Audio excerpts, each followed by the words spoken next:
Another form of thinking big is my name.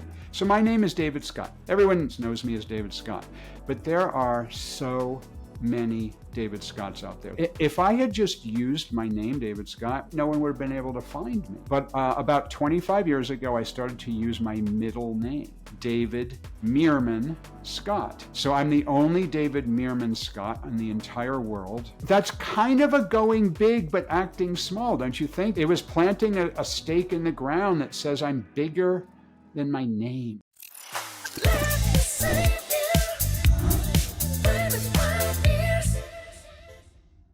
Welcome to the Let Me Save You 25 Years podcast, not just another interview podcast. Instead, we jump right into a new Shawnism each week. Each one of these is a little lesson that I've learned, usually the hard way along the way, in hopes that you can maybe learn from my mistakes and build great things, even bigger, better, and faster than I ever did, perhaps shaving a decade or two off of your own long journey to success. These are simply true principles and useful tactics for success in life, not just business or entrepreneurship, unpacked in great depth by extremely successful people each week. My book, also called Let Me Save You 25 Years, where today's topic comes from, is intentionally very short. So think of this as the long version where I can go even deeper into topics. And I'm so excited about the insights today from today's special guest, author of at least a dozen legitimate books and international keynote speaker, David Meerman Scott, what he'll bring to our topic today. Shawnism number 18, talk big, work small. So the story that precedes the Shawnism in the book hits around 2007, 8, 9. We've just invented Sactionals. They're going, we're figuring out how to sell them. And I'm talking big on the media still. When I get the chance to do an interview, TV interview, print interview, I get asked, what about the future of Lovesac? And of course, Lovesac is going to be a brand that transcends furniture. I mean, into fashion, there will be Lovesac limos, Lovesac hotels, Lovesac theaters. I mean, I'm talking big. I learned from the best, Richard Branson, one of my mentors. And some other billionaire gets wind of one of these interviews, Mark Cuban, Dallas, Texas, Mavericks, Shark Tank, and has this guy call me up and say, hey, we've got these old theaters in Dallas, part of our theater chain. We'd love to renovate them and do one of these Lovesac theaters you've been talking about. Imagine Sacs in the front row, filling up first maybe is some of the best seats in the house, Sactionals all the way back. It ends up being 300-400 pieces. I have to install them myself on my own hands and knees. That's the work small part of the talk big, work small. And I'll tell you more about the story.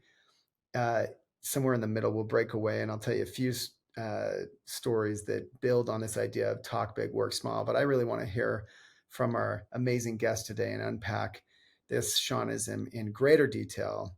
So stay tuned. Here we go. This week, we welcome an international keynote speaker sensation. He has authored more than a dozen books, some of them on their third or fourth edition due to their widespread adoption, not just by readers, but by entire academic institutions. He has invented actual words within the marketing profession, now adopted by the Oxford Dictionary. He is a fellow lover of live music, one of the world's veritable experts on the Grateful Dead, took the only photographs from Bob Marley's last show and turned examples like the Grateful Dead into a master's in marketing itself, ultimately writing the rules, the actual new rules for marketing and PR for this generation. If you have any ambition to do anything in this day and age, this man is a font of wisdom for your journey, and he was good enough to spend some time with you right now today. We welcome to the pod, Mr. David Meerman Scott. I think that's the best introduction I've ever had, Sean. Thank you so much. So kind of you. A real introduction, not just reading some dumb paper that somebody gave you. Thank you for that. I had no paper. I had to make it up, obviously. But You hey, did, and it was awesome. it's easy when you've got a prolific background like yourself, and we share something in common. You're on the board at Forbes Publishing. I got to be published by Forbes. Really excited about, Let Me Save You 25 Years. And now this podcast that goes with it. Now you're on it. It's like a meta moment. How great is that? And the book's fabulous. I love the stories, how you became a success, and the photographs too. So well done with it. Well, they're not probably as crisp as yours of Bob Marley, but I didn't have very good I, cameras. I don't So I don't know. You know, it was really interesting. You talked briefly about the Marley photos. I was 19 years old. My buddies and I road tripped 4 hours to the theater from my college. I borrowed the yearbook photographer's camera, and as one might imagine, I was properly prepared for the show. So it's a wonder that any of the photos were in focus, but they fortunately were. that's amazing. So I have to know, when you heard the concept of talk big, work small, given your crazy background and some of the things you've written about, what was the first thing that kind of came to mind, and you when you connected on this topic? You know, I think you nailed it, and I keep thinking about this idea that you can be and become whatever you want, and it takes just figuring out something in the universe that you are good at, something in the universe that you see as a pattern that nobody else sees. So that's what was going through my mind, because Mm, that's the way that I think about big ideas, talking big, but coming at it from a perspective where you don't need a ton of money to execute on it. You know, people say, David, how do you write books that become international bestsellers that sell hundreds of thousands of copies in multiple languages? And I know you're a music guy, as I am, and I love going to see the bands that I'm a fan of.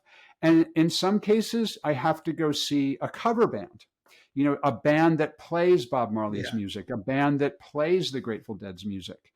And that's a noble profession, to be a band that plays other people's music. But so many people in this world only, to use the metaphor, play other people's music. Mhm. And what you've done, which I applaud, and what I try to do is instead think of those patterns in the universe that we come up with uniquely, which you've done, and make it big. Don't be a cover band. Play your original music, get it out there. And if it's truly original and truly interesting, you will appear bigger than life. You will appear bigger than your perhaps meager resources allow you to be. And I just love this concept. I love the way you wrote about it. I love the way that I've been able to use those ideas myself to appear much bigger than I am with like no money. It's Wow. fabulous. Appearing much bigger than you are with like no Yeah, money and resource. I already said it. I love it because as soon as I was reading your book and thinking about that idea, I kept coming back to this patterns in the universe thing. And with the New Rules of Marketing and PR, one of the books I wrote, came out originally in 2007. Everyone was talking about marketing as uh, spending money on advertising, Hmm. talking to the media and trying to get them to talk about you. And it's like, no, it's about publishing content. That was a new pattern in the universe people weren't talking about. So just put the idea out there. You look Mm. bigger than life. Yeah, that's amazing. So, actually, to that end, look, this is, I talk a lot on my pod and in my book about reading books. Top shelf book right here, The New Rules of Marketing and PR. It really is exactly what it's billed to be. This is, and look, this is such a good example. This is you talking big. Like, how bold is it to say, these are the new rules of marketing and PR from a guy wearing a tie-dye shirt who's, been to too many concerts and but seriously, like you identified early on, like talk about when you first saw that pattern, because this everything that's happened in social media since and in media since has unfolded much like you called it, about publishing content, about changing the way we think of marketing. When did you identify that pattern, and how did you identify that pattern? How did you see that? Thank you for recognizing the tie-dye T-shirt. Yeah. um, As well, I've never taken a marketing class in my life. I got a C in freshman English, never took an English class again. So it just shows you can write a book about something you're passionate about. So I was lucky that I was working in technology companies in the early part of my career, and they were in financial information technology companies. So companies like Dow Jones and Thomson Reuters. And so I was dug in deep into how electronic information is used by people to make trading decisions on Wall Street. And luckily, that was pre-internet. So that was in the late 1980s, early 1990s, pre-internet. And so I had a kind of an unfair advantage. I had a head start in what the ideas of content can be. And then when the public internet came around, or I call it August 1995, my line in the sand for when the web first jumped out at those people who were paying attention. And that's when Netscape went public and made browsers available. And I recognized pretty early that, hey, wait a minute, marketing isn't anymore about just doing advertising and trying to convince the media to talk about you or hiring an army of salespeople. Marketing now is about creating content. And I say, I got to write about this. So initially, I wrote about it in the form of my blog, which I started more than 20 years ago. And then I started to write what became the new rules of marketing and PR, which eventually became published in 2007. And it was funny. My publisher Wiley said, "Oh, yeah, this is going to be an okay book. We're going to, print about 10,000 copies." And I think we sold 10,000 copies before it even came out. The thing just exploded because Wow. it was exactly what people needed at that time. So, And by the way, if I can interrupt, yeah. I mean, I don't know, I wasn't there, but perhaps, a bold title that was talking so big and happened to be in the zeitgeist of the time, people looking for answers when Facebook was just emerging, everything was just happening. I mean, there's a lesson in that.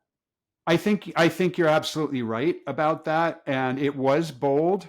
And I remember very early on, people said to me, "What are you talking about? The new rules of marketing and PR?" And those are typically people ensconced in the old rules. They would Yeah. scoff at this new rules thing. And there's no question now, absolutely no question at all, that social media and online content and blogging and what we're doing right now. I mean, imagine creating a video where we're having this conversation. People didn't even think that way when the first edition of the book came out. So I think you're right, is being bold about that title and being bold in planting a stake in the ground that says, yeah, I've never taken a marketing course in my life, but let me talk to you about what new marketing is, because this is the way things are going. So thanks for noticing that. Those big ideas are super cool. I mean, in your case, I don't know anything about running a furniture business, but let's do Lovesac. This is such a great idea. Yeah. And look at how far you've come. Yeah, I hadn't thought of that, but perhaps the boldness, you use the word big, throwing it around, and it's talk big, work small. The boldness in an 8-foot beanbag. It wasn't a 3-foot beanbag that was filled with foam and comfy. And I think the sheer bigness of it was what got people's attention. Obviously, as we put it in the back of a truck, drove to drive-in movies, whatever it was, everywhere we took it, you could imagine, like, where did you get that thing? Yeah. I And was thinking, so I as hadn't I thought was about that as I before. was reading it, I was thinking to myself, because as you know, I'm a huge live concert fan, and I normally want to be pretty close to the front, and that normally means I have to stand, and I'm standing right now as we're doing this conversation. I have to normally stand. I actually do Pilates and yoga so that I can have a core, so I can stand for 6 or 8 or 10 hours at a festival. I'm thinking to myself, how cool would a Lovesac be at a music festival, as long as you had a good sight line, because I'm all about sight lines. So you'd have to have a whole bunch of them and a rule that you can't stand up, and then I'd be That's like all VIP. over That's VIP it. only right there. We actually, I shared a story about the Lovesac Theater that came from me talking big, and the sax are on the front row and sectionals Wow. throughout. But that's a whole other. We'll get to that deeper in a little bit. I have to go Wow. back real quick because Yeah. A couple of the things you said jump out at me, and we'll get to working small because that's the other side of the coin, right? And Yeah. even so, you mentioned, these Bob Marley photos that you took of his last concert, ironically, got discovered by the world because you posted, you talk about just putting content out there. You left a review on Amazon when they published the live audio of that concert and said, hey, I've got some photos of this thing. And then the family hears about it. And then, by the way, the Bob Marley Foundation is like, I feel like half of Jamaica's GDP. And so, it's Yeah. not a joke. And you now these are like historic photos that you happen to take. They're the only ones at that concert. But it's ironic that it's because you did the small work Right. of just making it, like making a review. And you could have just stayed silent about it, but you put that content out there, which bridges all the way back to your first story, about seeing this pattern in the universe, about just putting content out as this new movement in marketing. Wow. Right, right. And it is interesting to me that if I had tried to reach the Marley family or tried to reach the Stanley Theater in Pittsburgh where the show was held, or tried to reach the Pittsburgh Museum of History, the Heinz Museum of History in Pittsburgh, I don't think I would have been successful. But posting a review of the album and saying, hey, the cover photo is not a photo from that show, and I know that because I have photos of that show, and the whole Bob Marley world kind of explodes. Oh my God, this guy's got photos, and then I'm just thinking this now as we're Yeah. talking. Another form of thinking big is my name. So my name is David Scott. Everyone who knows me in my friends, family, school people, former workmates knows me as David Scott. But there are so many David Scotts out there. There's a David Scott who walked on the moon. There's a David Scott who's an Ironman triathlon champion. There's a David Scott who's a member of Congress from Georgia. Mm, If I had just used my name, David Scott, and I posted a review about Marley, no one would have been able to find me. yeah. But about 25 years ago, I started to use my middle name. David Meerman Scott. So I'm the only David Meerman Scott in the entire world. You Google me, and you get things that I've done. And that's kind of a going big, but acting small, don't you think? It's like Yeah. using your middle name so that you stand out as Yeah. being bigger and not just what everyone else knows me as, David Scott, which is like, Right. who is this dude? How can I find him? Well, Um, I'm in the same and boat. For this I have reason, people. I changed my name on the book anyway to Sean, not changed, but I use Sean D. Nelson because the same way there's some obscure senator. It's always a And, senator. What the heck? yeah, and good for you, and good for me for doing that at that time, because I had people say, "What are you, pretentious? What is this David Meerman Scott thing? Who do you think you are?" And I'm like, I didn't use your language. I didn't say I'm going big, but but it was going Yeah. big. It was planting a stake in the ground that says I'm bigger than my name. Well, if I can chime in as well, you had to, and I know this because it's work, you had to do the small work. This is the point of wrestling with every time they use David Scott. No, it's David Meerman Scott. And it's Yeah. a little bit embarrassing because here you are, with this big ego, slamming your full name in there. But you had to do the small work, the fastidious work of Yes. being really diligent with that. I know because I'm trying to, get the D in there everywhere I would go. And that's the small work that I'm It talking is. about. When we talk big, we have to still be willing to work small, and it's a pain in the butt. As a world-renowned author, as an influencer, as an entrepreneur, to be fastidious about the details. That's a perfect example. It is, and I'll tell you where it's a real problem is in the UK and Australia and other countries where there's a lot of hyphenated names.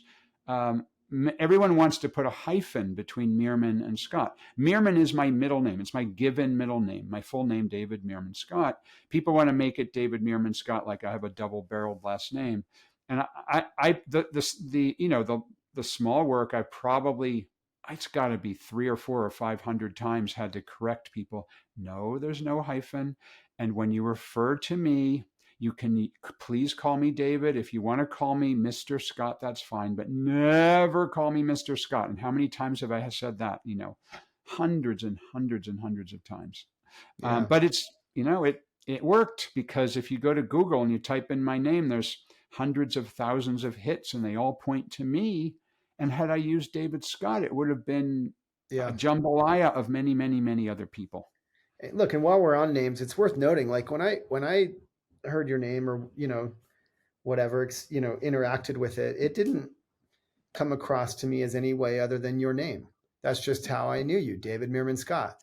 And so we have this false perception of our own names. When I named my daughter Lucky, for the first couple weeks, it felt weird because it's not a name you hear all the time. But before long, it's just Lucky. It's like Apple Computer. We don't hear banana computer.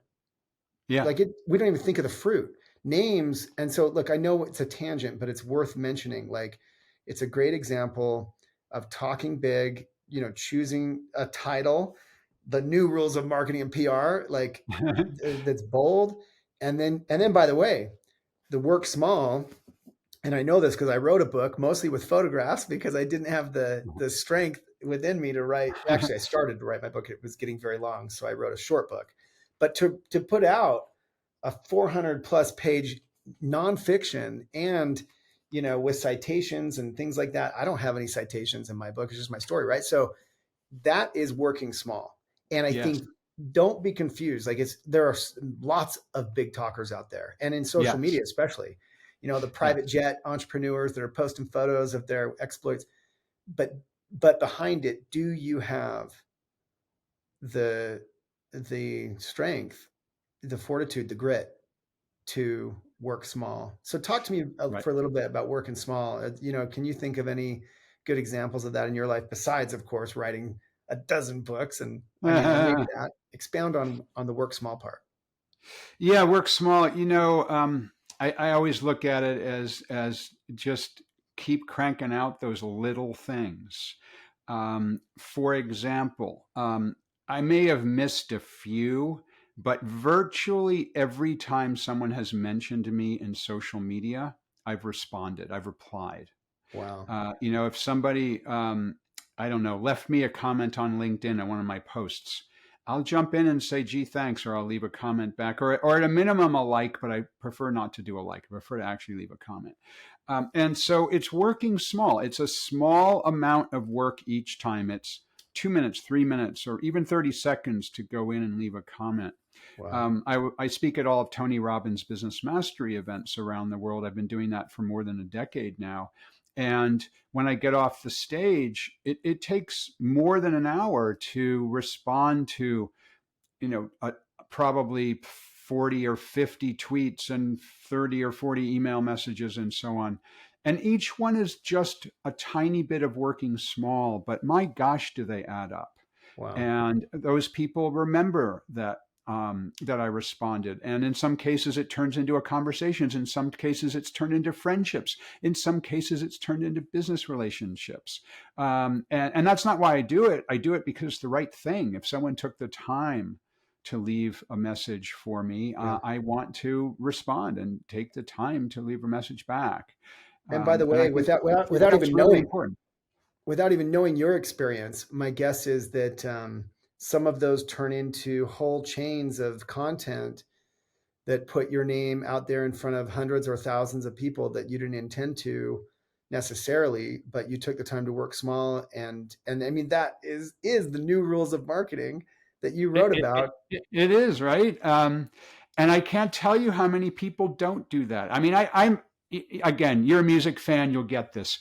I'll go to a show at a club, and it's maybe it's the opening act. It's and the music term is a baby band. It's a young band.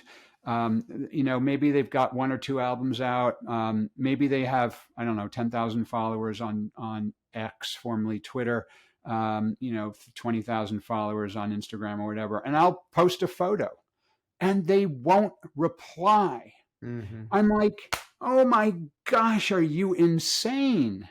Or their manager, oh, thank you for coming. It's like, it's just the silliest thing, Yeah. reply or always reply, always be a human. Yeah. I think if I were to sum up the working small for me, it's like just be human, Love that. react to people as a human being would react to people. And if somebody compliments you or they leave a photo of you at a show, I mean, if it's U2 at the Sphere, I get it. U2's, Bono's not going to come in and reply, but if you can do it, if you can make it a part of who you are, then I think something like that is super important. Listen, if you had the luxury of coming up in the old rules of marketing and PR and you transcended them before they were the new rules, like a Mariah Carey, or I don't know, pick a big celebrity of any kind in any realm, you did it. And by the way, you can be a boss and not reply to anybody and have your fame and whatever. But by the way, Mariah Carey doesn't hold a candle to the Kardashians these days. I'm talking about just pure reach, Right. pure marketing through that lens.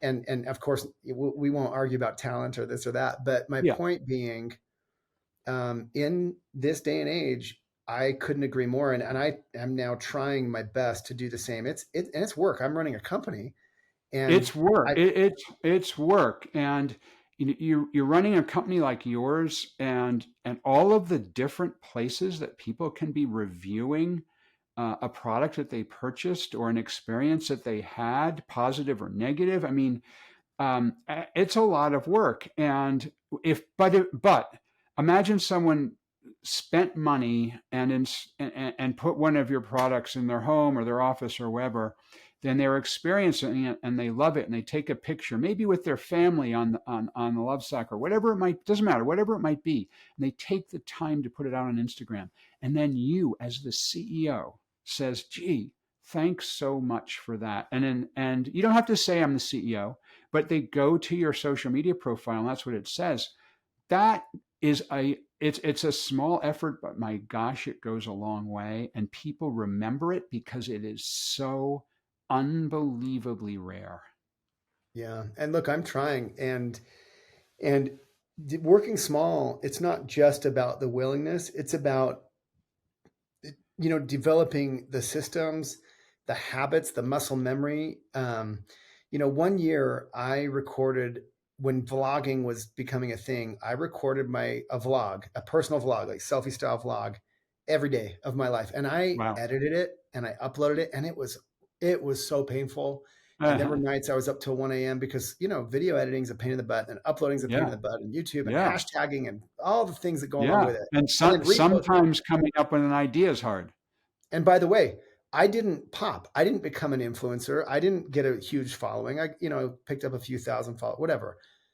What came of it, there were lots of other good things that came from it. And one of those was just the muscle memory of even how to film myself. And it's become more and more and more and more relevant as the world's progressed. And now I'm developing new muscle memory to do the things like you're describing. I'm going in and trying to heart and like these things and spend my time. And look, you're like, oh my gosh, you're a public company CEO. Why are you farting Yeah. around Yeah. with comments and likes? Yeah. You're a And it public could, company CEO. Why are you spending an hour talking to me, Sean? it's a fair criticism. And the truth is, I'm trying to live to all my lessons in the book, including following my instincts, which I talk a lot about in the book. And by the way, being an insatiable learner from books like yours, the new rules of marketing and PR, like this, books like this have affected my life. And I believe that the end result will be worth the effort, and both to me personally, but especially to the company, Yeah. because I see it. Like I DM with customers. I 5 minutes ago before we got on, I had a customer ask me about washing their covers, and look, I got Uh-huh. whole teams of people that can do customer service and whatever. But whatever, he DM'd me, he didn't DM them. I didn't give him an auto response. I used my own thumbs to give him some washing instructions, Yeah. and call it good, call it efficient, call it inefficient. But one way or another, I believe this is where the puck is going. It's where the puck Yes. has clearly gone. And if you Yes. haven't gotten the memo, wake up. And I love what you said about just being a human. Like I'm trying, and it's tough to be vulnerable and real, especially as a public company CEO or as a lead singer in an up and coming band. We all want to play cool. We all want to be Mariah Carey, but those days are over. And by the way, there was only one Mariah Carey, fill in Right. the blank. And if you didn't become that, then these are the new rules of marketing and PR. I love that. I love everything about what you put out there. And you know what's interesting to me is I think we're going through another transition right now, Sean.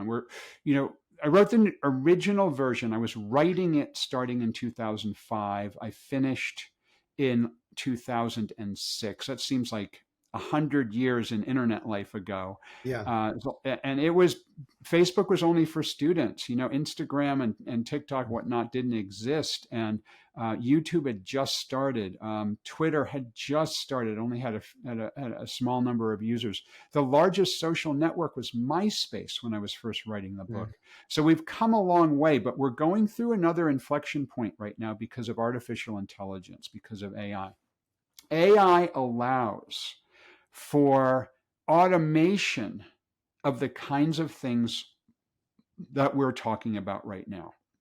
And yes, I use AI. I'm invested in some AI companies. I use AI practically every day in my work. But I can't imagine a time that I will let AI answer for me when a human being takes the time to reach out in some way. I Wow. just can't imagine that. I feel like for you and me, because you get it and you're doing exactly the same thing, people like us, um, I think we're practicing the new rules of marketing and PR. If you were to say that, if I can be so bold and so Sure. big to say that, because AI is transforming so many things that make it such that I mean, it's artificial, this artificial nature of marketing and communications and writing and video and all of this stuff. Yeah, it's possible, but that doesn't mean it's right. And Yeah. I'm convinced that what you're doing and taking that time is super important. What I'm doing to take that time is super important. And that's not going to change. And furthermore, I don't know about you, but I like it. It means I have a better life. I'm actually having human engagement with people. And yeah, it's electronic for the most part, but when I go to a conference and speak, I was at a Tony Robbins event last week, and people reach out. They want to come up and have a chat or take a selfie, and that's amazing. And I don't know that any of that, for me at least, would have evolved if I hadn't taken 10 or 20,000 small steps to get myself there. There's no giant leap to get where you are right now from the beginning, or to get where I am right now from the beginning. There's no shortcut. It's all of those little tiny things that we've done, I think. I mean, I'm just thinking of this right now. It's this anti-AI crusade Yeah. I've been on for a couple of years, but Yeah. I think it's even more important now. Yeah. I'll weigh in on AI. I see it the same way you do. And I think the jury's out as to where AI really transforms things. There's no doubt it's transforming things right now in real time. And we can see some of those things happening simultaneous. You don't have to call it a backlash. There will be new green fields available where the human touch will be more valuable than it was before, Yeah. because there will be so many, I believe this, there will be so many iterations of artificial that will be efficient and great and useful, that the human touch and the live music, or take your pick. In my case, we are a company of human beings, and I love our showrooms because these are real humans interacting with other humans, building relationships. And I want to actually spend more time in their homes, helping them with their home life and furniture and setup and beyond setup. And that's where we're going. And even though that will be controversial in a realm where so much will become automated, I think there will be a premium for that. And so I think it's an interesting way to think of AI and the opportunities created not just for AI, but kind of against AI, if you're I, I, I willing do to do I the do too. work. I do too. I think you're doing absolutely the right thing. You know, you and I both love going to live music. Concert prices are getting higher. It's Mm. harder to get a good ticket. People want that human experience. People want to go to the conference to hear the speakers. People want to go to the restaurants. They want to go visit the city and hang out in a nice hotel. They want all of those experiences. Those are even more important and popular, I think, than they were. And don't get me wrong, I use AI. I've got a number of tools that I use. I use it to summarize my own ideas. I use it sometimes to take a transcript of a call I'm on and summarize that. I take long form blog posts and use AI to create short form tweets. So I am using AI. So it's not like I'm a Luddite and said, oh, this artificial intelligence thing. But at the same time, I'm recognizing that the more people who are using it to replace their humanity, that's a mistake, and that I don't ever want to go there. I love it. Okay, so shifting gears, how can this idea of talking big but working small apply in your real life, like your non-professional life? As a dad, I know you're a father, as a spouse, a husband, a partner, a participant on the earth. Have you ever thought about that? Is there any realm for this Shawnism to play through in your I'm gonna non-author I'm gonna life? give you an example.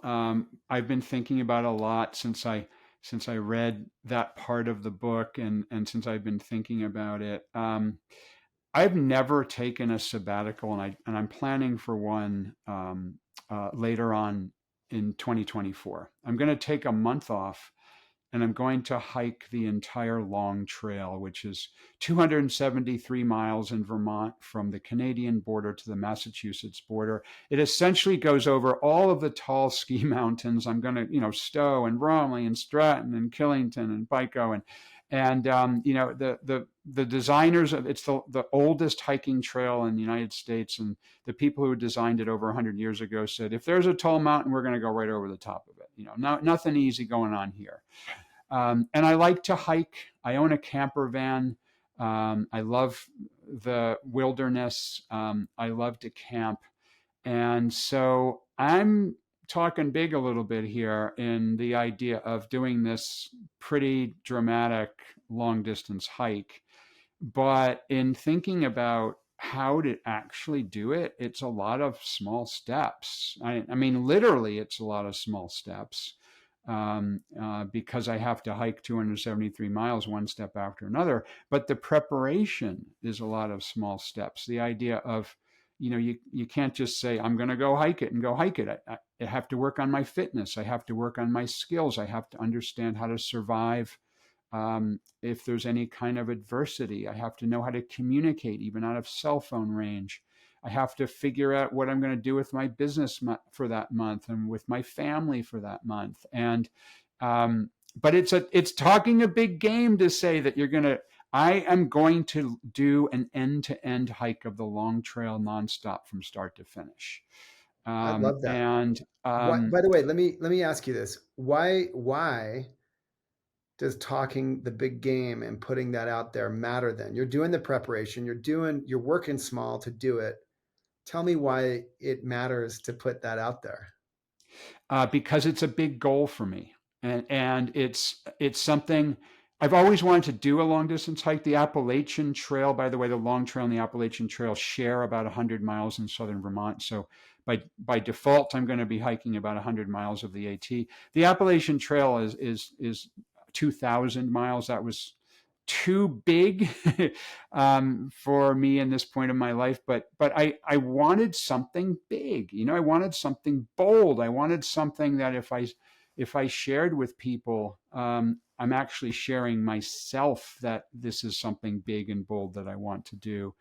And for me, it's, I need big, bold, interesting things to do with my life. Life goes quickly, and I want to be able to do the things when I have the opportunity. And in thinking about something like the Appalachian Trail or the Long Trail, there's really only a few times in people's lifetimes that they do it. Some people do it right when they graduate from college. They take some time off and do it. Some people do it when they've gone through a major life change.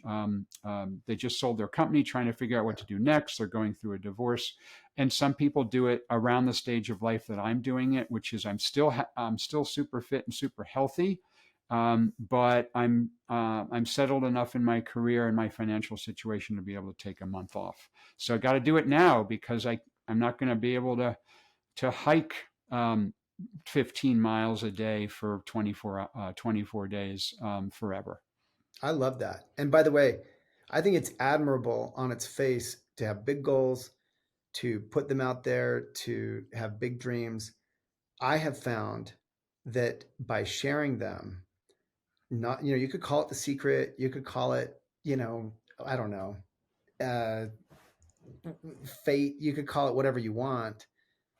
But besides the magical power it has when you put bold statements out there is also the social pressure of Mm-hmm. not even, it's just on yourself, really, of not, your human beings don't like to be hypocritical. Many Yes. are, we all are to some degree, but when we put it out there, we're now committed, and we're committing ourselves. So I talk about this in the book. I try very hard to put all of my big ideas out there. First, I learn from people, what sticks, like what resonates with people, like, oh, really, really big beanbag. Oh, that's awesome. I mean, that's where Love Sack Yeah. came from.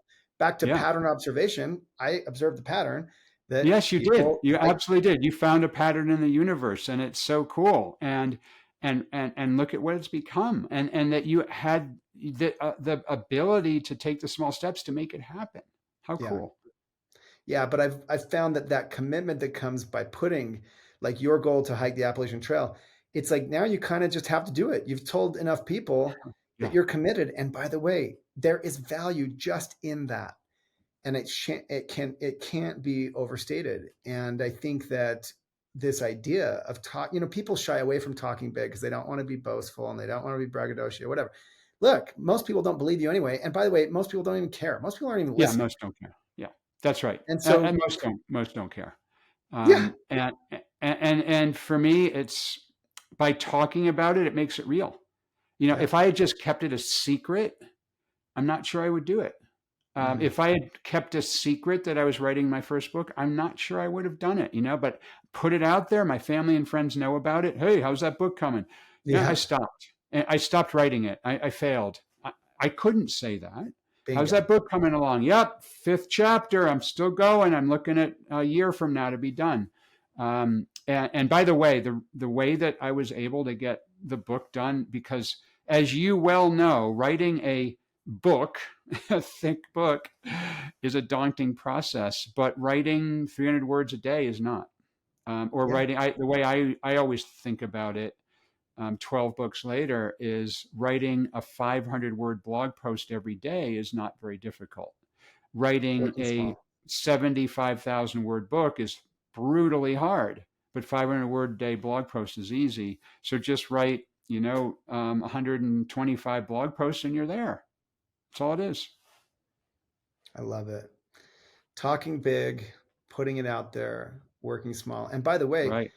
things can evolve. Like, by talking big and putting ideas out in front of people, I've spouted off on plenty of terrible ideas. And I discovered that they're terrible by people's reactions to them, or discussions or challenges. And look, you also have to develop an instinct for when you need to just stick to your guns and power through, even in the face of some of those challenges. It's tricky. It's why you're paid the big bucks to be the CEO of your own life. You have to Yeah, make hard decisions. But absolutely. talking big, I've found, gives me those interactions that either are, by the way, virtually, online, whatever, or in person, where I'm able to evolve things. So it's not always about the thing. It might be the thing that the thing morphs into after getting kicked around by the universe or by other people. And you have to be open to that. Yes, 100%. And another thing that's so interesting to me about this is, um, talking big in this way, and producing something big and interesting allows you to get into a back door. Here's what I mean by that. If I wanted to go in the front door, and have a conversation with a head of state, to have a conversation with a U.S. president, to have a sitting U.S. president, to have a conversation with the chairman of a top 10 company in this country, Fortune 10 size company. Fail, fail, fail, fail, fail. Never happen.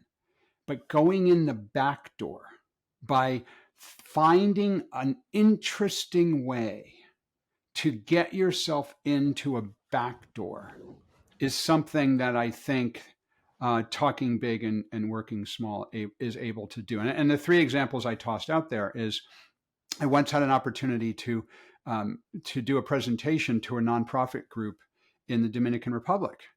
And I didn't realize it at the time, but the nonprofit was chaired by the then sitting president, President Fernandez of the country. And it was being broadcast live on national television. And he invited me for dinner at his palace that evening. I was like, whoa, where did that come from? Another time I was invited to the private office of the chairman of General Motors for a discussion on marketing. I mean, you can't get in the front door with the chairman of General Motors. And another time, President Obama said, I'm going to answer questions in my next news conference on Twitter. Anyone who wants to can ask a question, use the hashtag #AskObama, and perhaps I might answer your question. I asked a question, I used the hashtag, I put it out there. He answered my question on live television. And it's little things that can lead to going into a back door that you could never get to if you knock on the front door of the White House or the headquarters of General Motors or the palace of the president of a country. Yeah, that's fantastic. But you have to be bold enough to talk big and to show up and in this way make your own luck, as I'm sure you know is a topic in the book as well.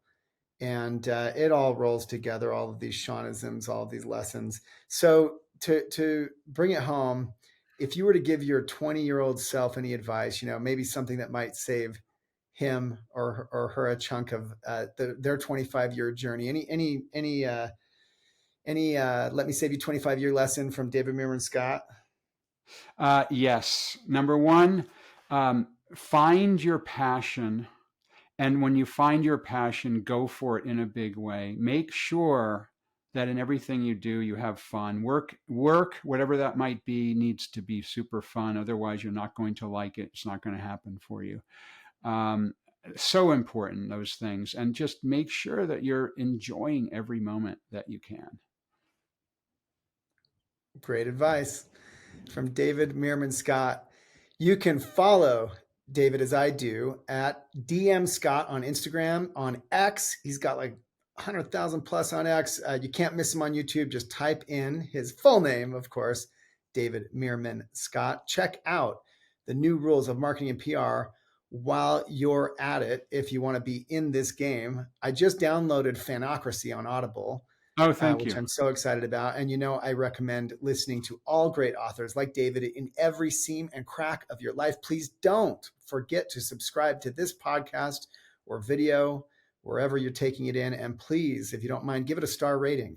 Every bit makes a huge difference. Thank you in advance. Maybe share it out on social media to help others save a chunk off their own 25-year journey, because you're just that kind of friend. Thank you so much to the alpha of authors, a maven of marketing, and sage of speaking. What a font of wisdom made for this moment that we are living in. Thank you so much, David. Thank you, Sean. What a pleasure speaking with you. So much fun. Thanks. And to everyone listening, remember, wherever you are in your journey, large or tiny, talk big and work small. It just might save you 25 years.